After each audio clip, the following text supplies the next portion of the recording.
Hi, I'm Matthew Greger. And I'm Nancy Greger. We have this new podcast called We Should Probably Edit This. But we won't. Are you ready? Okay. All right. Hi. Hello. So today's topic, we're going to talk about when we met and what it takes to get to know each other as a young couple. Ooh. So how did we meet? We met in Florida when we both thought it was a brilliant idea to sell art. You would sell art by going to people's homes, and you would bring like an assortment of different types of prints. I think they were all prints. There were were lithographs, etchings, and serigraphs. And you would bring them to the people's homes, and you kind of gave them the idea of seeing how the painting would look in their house. Right, and the idea was it was also supposed to be like an investment that would eventually go up in value. So the idea was, you know, we've all heard about Mary Kay or Shackley or one of those things. So this was the same principle, but selling artwork. Selling artwork. So we both joined this Gallery. Yep. And that was their intent. And that's how we met. Yes, it was. That's how we met. And we ended up dating a little bit on and off back then. And then 2 years went by. And I reached out to you by this time. And 2 years went by, meaning we went out for a little bit, then we took like a 2 year 2 year hiatus. We went our separate ways for a little bit, and I moved to New York, and I decided to reach back out to him, and so I did this little technique where you take someone's last known address, and if they've moved, you sent me a Christmas card. Let me finish. Okay. You send somebody a Christmas card. I sent somebody a card. And what I did was on the envelope, I put on their address change requested. So if he had moved, the card would come back to me and give me his new address. So I got it. That's exactly what happened. And the card came back to, because, you know, there was no Facebook back then. There was no, emails, nothing like that. So you had to do it the old fashioned way. And the old fashioned way was using the Postal Service. Well, that's some of your techniques for hunting down people anyways. That's true. So I got his new address. I resent the card to his new address. And then he proceeded to call my parents. Well, let me step back of kind of what I was doing. So I was at that time of life, like reevaluating some of the women that I have dated and kind of narrowing down, I was looking for a relationship to move forward. So I just kind of went down through my Rolodex of names, and that card prompted me to reach out. And so he give did. Your mom a call. And so he calls my mom. I meant to actually reach you. Right, because you thought I was still living in Florida with my parents, and you reached out, and my mom picked up the phone, and you were talking to my mom, and my mom knew who you were.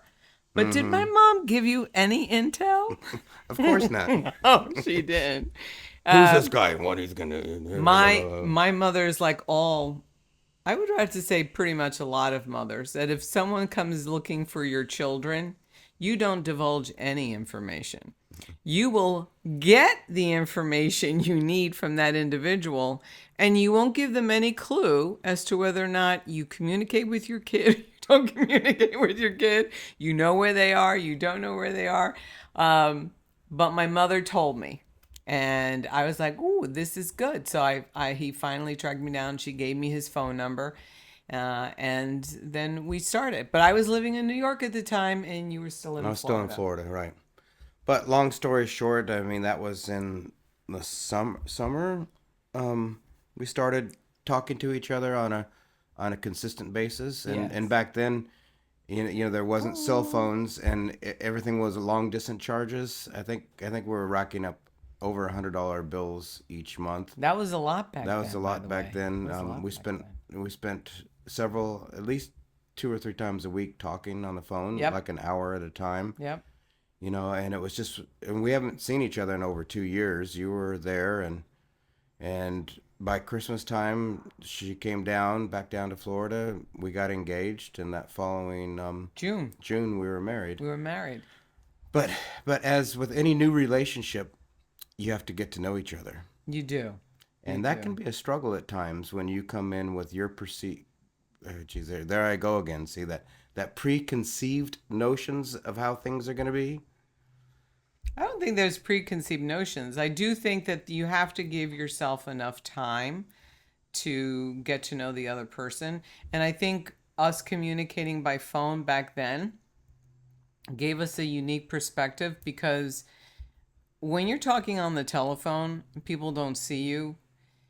For you to convey your messages or convey your thoughts, you really have to know what you're saying. And you have to present yourself in a certain way that you can get across what it is that you're meaning. And again, remember, this is no Zoom, no phones, FaceTime, nothing like that. So you really had to You had to work listen. You had to listen. at You had listening. to pay close attention Pay and close listening, attention. Yep. and I think we talked about a lot of different things. We did. We back talked then. all kinds of different things. Subjects Things that and- you would do if you had gone out on individual dates to find things out. The pressure, though, of going on those dates and having expectations on either side wasn't really present, right? Because you were just talking on the phone. And so, as much as long distance calls were going to cost you money, it was a situation where you could still speak freely and you could still feel like there was no expectations of this going anywhere. Right. You were just really just getting to and know this person. I don't remember exactly when. I want to say somewhere around October. I think it was like you just knew this was the right person for you. Well, it did help that we did date. So, so we- it wasn't like we didn't date. We did date. We just Right. didn't date for very long before we said, we kind of went our separate Yeah, it wasn't ways. timing wasn't right. Timing wasn't right back at then. that time. But I remember calling you and you would be at work, and I would call you at work. I don't know why I'd call you at work, but I'd call you at work, and you were in that collection mindset a lot of times. And so when you came on, I said, "Okay, you're not collecting money from me. Hi, Nancy." It's It like, was a different thing. yeah, you had a different tone on your voice when I would call at Yeah. times, and you'd But pick up. it was good. So we got a chance to know each other a little bit. Everyone thinks that we got married very quickly because we literally got engaged in June at December. Christmas, and then we got married in June, and everyone's like, "Wow, you guys got married really fast." And I have to say, well, no, because we were talking for a very long time. It wasn't like we, jumped into it. Right. So for us, we had done a lot of legwork together to figure out what it is that we had in common, what it is we wanted, what it is we wanted to explore. And I think right around the time we were getting married, I had gone down to Florida to see whether or not moving back to Florida was an option for the two of us or him coming up to Well, I New think- York. Well, when you were up there for Christmas time, did you come back another time before I moved? I don't think so. I think we made the decision. No, I did go down one other time. We looked at apartments. We looked at a couple Right, of places together. I Right. had gone down because we were also looking for wedding venues. wedding Yeah, venues so- and that kind of stuff. And I finally the whole wedding thing was all on my mom. I let her, you know what? But she loved it because she really didn't have an opportunity to have a wedding for herself when she got married. So my mother and my father did everything. They did everything. They found the band. They did the food. They had this huge cake with a little like fountain underneath. I mean, remember. it I was remember huge. though when it comes to the wedding, there was still like this.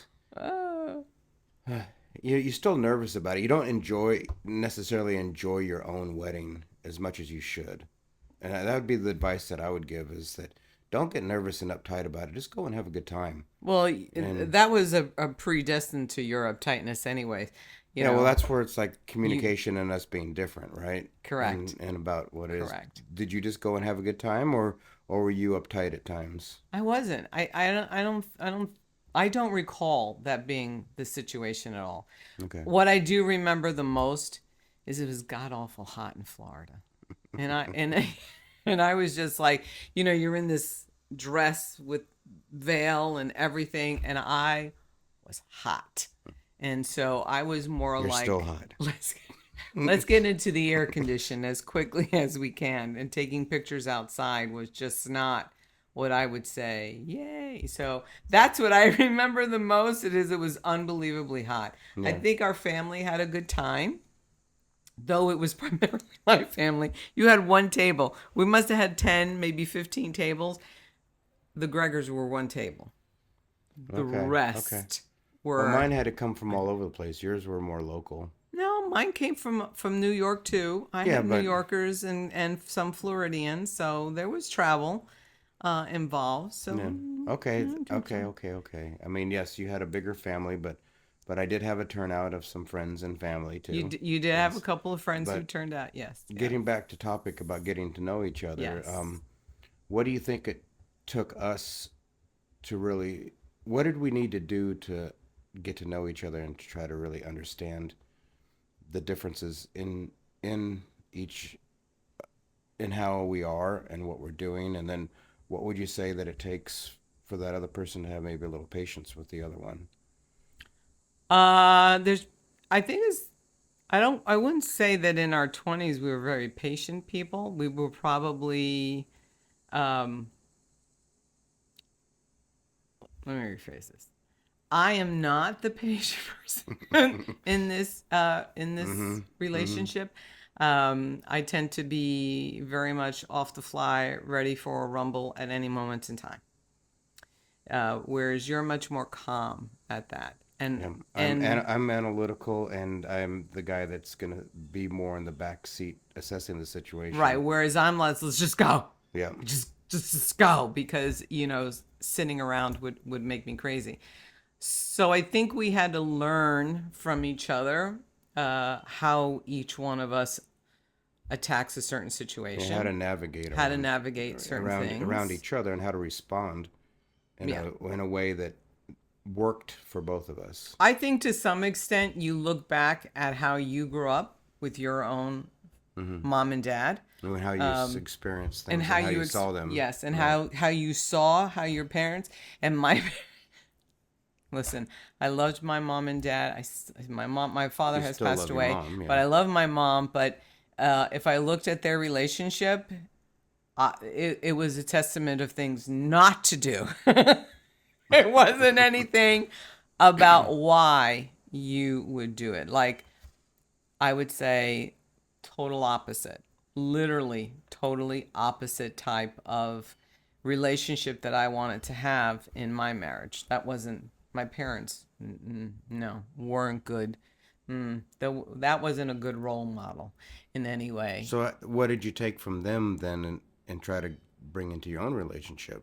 I think the things that I learned about myself was that I really wasn't interested in changing anybody.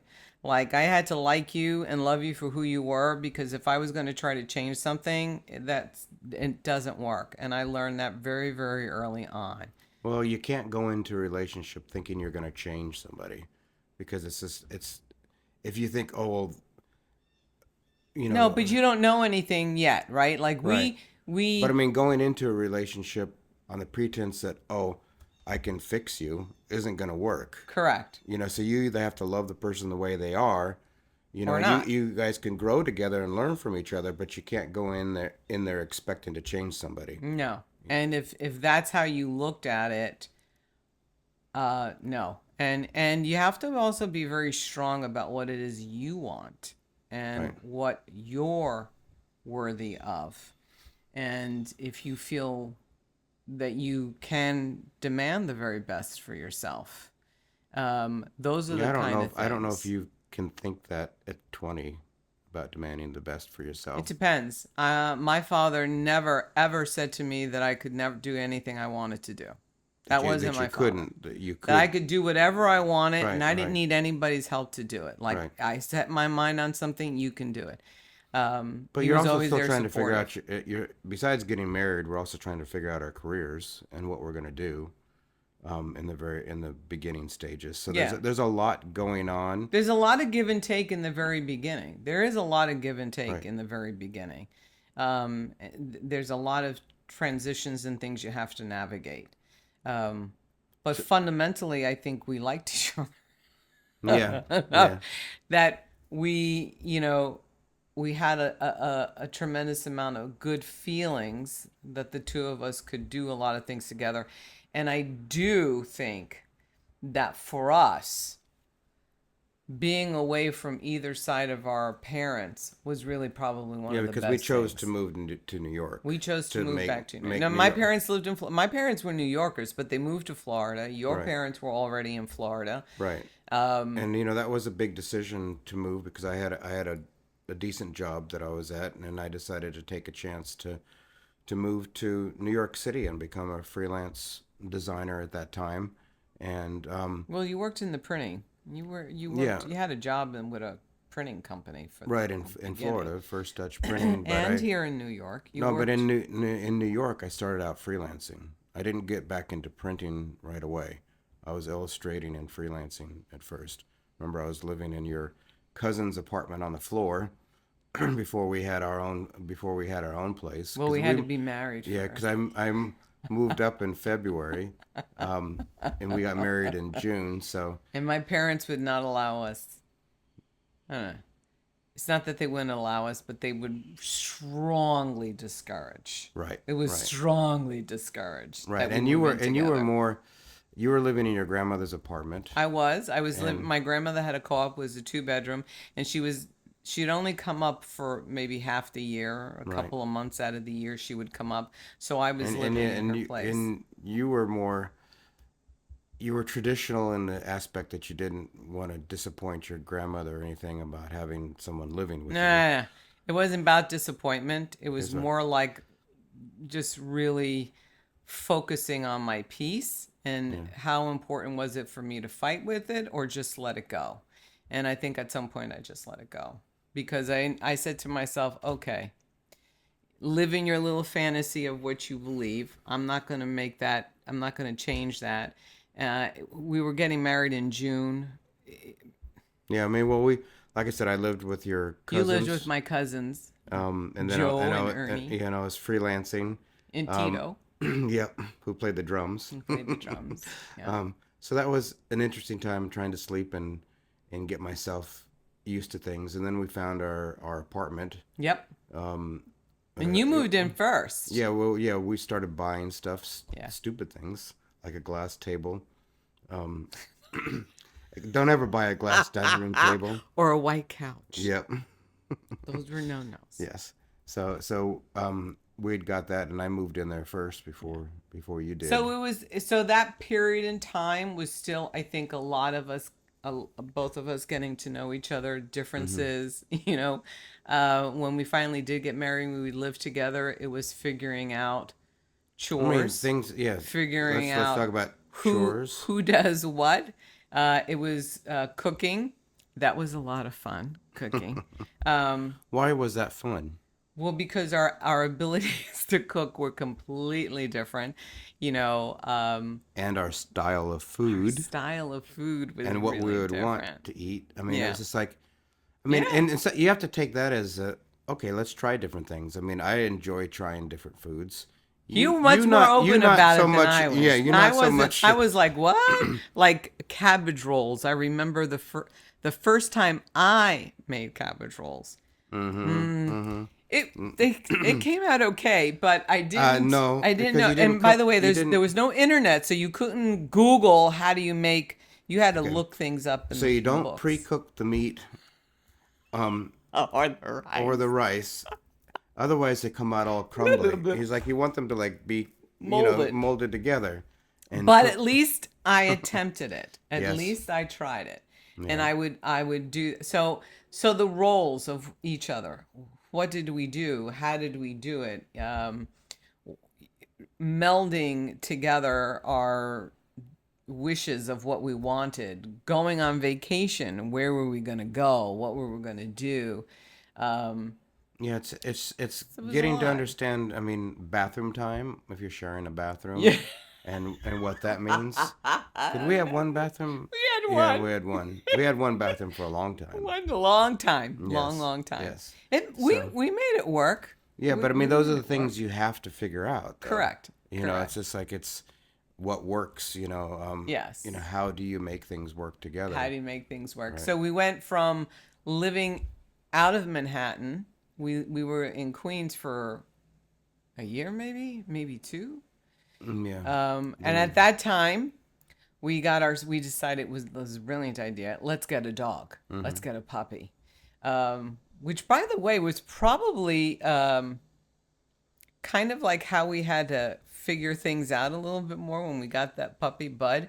Um, and I remember when we brought him home, we were both so excited, and then we realized the amount of work that Yep. that was Especially entailed, especially a puppy, and especially a we puppy. got him from the North Shore Animal League, and Yep, he was this little fur ball in the corner with all these big dogs. yep, yep. And something just stood out to us. And So remember when we brought him home in the Dodge Omni, he sat on it was a hatchback, so he sat on the platform in the back getting the he would breeze. shove his little body up in there, and Yep. he would fit perfectly until he got bigger, and then he couldn't do it Yeah. anymore.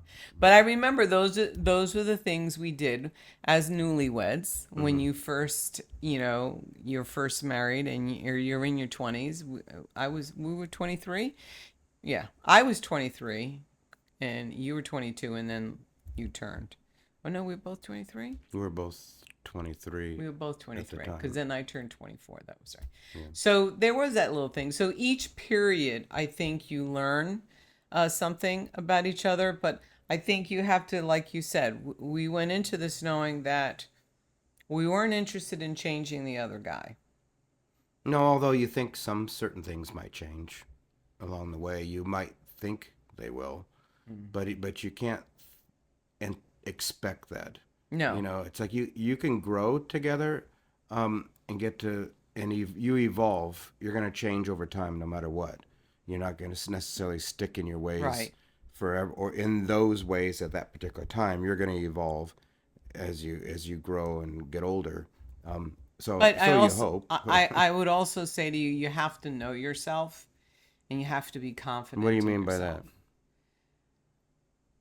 I think you have to really know yourself and know what you will tolerate and what you won't tolerate, what you are willing to think about as far as growing or changing, but you have to really you have to feel confident about yourself, and you have to know that you're worthy, that you yourself are worthy. Because if the other guy doesn't feel that way, I think that's where you can run into some differences. But I do think you have to know yourself. You have to have a sense of yourself. Yeah, and I think you also have to. I think there's something about opposites attract, This is true. and being able to be a real solid unit together. It's helpful that you both bring different things to the table and different ways of looking at things. Because if you both are that strong-willed, headstrong person, let's go right now, you're going to be going in different directions Yeah. and not together Yeah. necessarily. It's so I Well, think. that's why I said you have to have some common goals together of what you want in your I life. mean, we both wanted a family. We both wanted a family. Yeah. That was a big unifying factor for the two of us, is we both wanted a family. We both felt that was important. How many, that was a different story. How many, that was different. But through each phase of our relationship, through each phase of our life, between first getting married, moving in together, building a home together, Yeah, traveling a little traveling bit a first, little bit and where we're gonna together. go and see each other's families. Yeah. And then getting the dog, getting the family pet, Yeah, yeah. um, and then really kind of moving and settling into the city. With the dog was interesting too, but That it was was also a great way to meet people. It was. When you're walking the It dog. was when you walked the dog. I don't Yeah. think I walked Buddy as much in the city. Oh, because he was my responsibility to walk. They've always been that responsibility for me. either true. puppy training them or walking them. Walking them. Like with That was your. with that was Ollie, your I was thing. the one that was up at 2 a.m. in the morning with Yes. him. You're right. Yeah. Even though I wanted him. Mm-hmm. Yeah. I remember. I know. Yeah. But those are good things that you were really good at. I had the patience You and the have the tolerance to patience deal and with tolerance. to I deal would with have that. just said, Well, you'll clean up the mess I'll later. clean up the mess later. Oh, And sorry if you hear the noise there. The neighbor's doing something I don't know what the here. neighbor is I doing. don't know either. But so each phase always brought some challenges. Um, and I think it was just always having each other's back. That Hmm. was also very, very important. Yeah, no matter what, you needed to support the other person. Good, And bad, or right, indifferent. You right. had to be able to say. Now, you may have had a conversation off to the side later on to explain to somebody perhaps maybe why they should have done something a little You differently. mean to like me? Well, like the two of us. So Okay. I if mean, we oh, were in a so situation in the public, it's important that we support each other. okay. However, when we are away and the public isn't around and Now it's you can just you and you can me, then let me know I shouldn't then have done that. we can have a Or you shouldn't have done conversation that. Yeah. or about that. Yeah. But you always showed a united front. So it wasn't that anybody saw any discourse. If you had a discourse, That's you had to handle it that's probably on the more back. important when we had kids. Even Well, it got emphasized more when we had kids. right. I think we've always had that, mainly because our families were so dramatically different. Our family, how we were brought up was dramatically different. So there were things that we really came from two opposite sides of the coin. Hmm. Really, truly, two opposite sides of the coin. So when you say opposites attract, Hmm. that's kind of like, you know, That's okay. what I'm thinking. But unified at all times. You're home and you're in your room, or you're in your a place of safety amongst the two of you, you can have discussions about what had transpired. But it's a unified front. It's always a unified front. So what would you say is the number one thing to get to know each other and why it's important?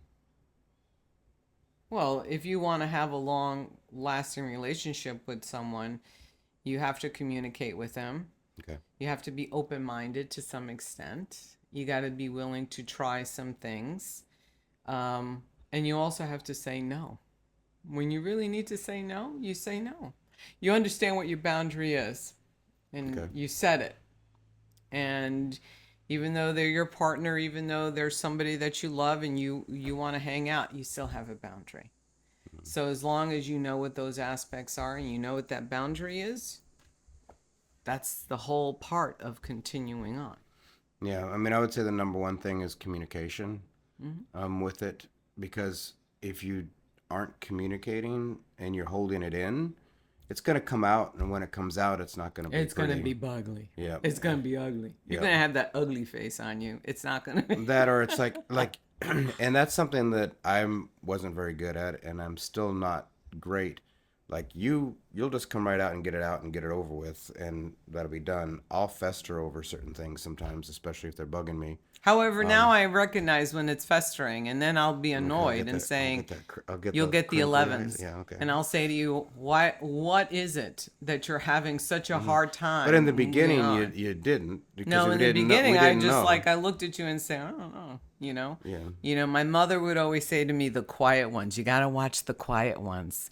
And then I realized, yeah, because you can get stupid. But however, I will say to you that when those reactions did occur, it would not only set me back, but it also made me laugh because I'd be like, "Oh my God, that happened last week, and now you're deciding to have a like I've Yeah. moved on, and you were still lingering with it." And I couldn't. It was hard for me to take that seriously because I didn't understand. That might be another episode of when I let things out that I shouldn't have, or when I held them in too long and then let them out. That's all I on can you. remember a longer burger basket that got hidden for a while. No, no, no, no, no, no. Well, it didn't. Your children. They Your couldn't. They children. couldn't keep a secret. If there was a choice as to who they would probably fear a little bit more than the other, it would be their mom. Now, granted, I was a stay-at-home mom, so obviously I have a little bit more control in the self-discipline area than you would. You would be that I come home at 7 o'clock, 2 hours later, they're in bed, right? But for me, I was with them all day long. So there was a lot of disciplining going on. In the early days. In early And later days. when I had my own So business, I was around. children tended to know what my temperament was going to be like. So But they were surprised with mine. they were. Hence why you threw them off for a loop when you flung the longer burger basket. I think is what you just It was a napkin holder. And some children were they not paying attention, or they weren't I don't they remember. weren't listening to you. You know something? I can't remember the incident that actually made me throw the basket. All I know is it wasn't throwing at them. I was just throwing in anger on the floor. correct. And Correct. And it was funny because somebody used to say to me, those baskets are very expensive. Mm-hmm. And I would say yes, but I would buy one every couple of months. And so I knew they were expensive. And for us, the budget and the money that'll be covered under the topic of things that we do to fulfill ourselves. No. And a future finish the episode. story. So you throw the basket, it breaks. Yeah, but it didn't fall apart. It didn't fall apart. It just had a nice crack on the one side. Correct. And they're made out of wood, so you could see the crack. Well, I don't know where it was. No, there's the replacement of it. That was the replacement. I mean, you can show them what that one So is. there was this. Okay. So this is what it looked like, Yeah. but this is the replacement. The other one I had had colors in it, and so when he threw it, it just snapped the band. And so I come home, and everyone's really quiet. But they're all looking at the basket. And he had turned it, so I didn't see it right away. And I think it was the youngest. No, it's Katie. Was it Caitlin? I'm pretty sure it was. Yeah. Okay. She's Which the is surprising because I wouldn't she's think the- Katie she's would the one that- anything. Who knows? It's many years All ago. I know is that the they children they ragged me out. the children said, "Mom," Dad Mom. did it. and pointed to the basket and said, "Dad did it." Yep. Just so they wouldn't get in trouble for the ones breaking it. That's what it was. They wanted to make sure that they were covered. So on that note, we should probably edit this. But we won't. Until next time, bye. Bye.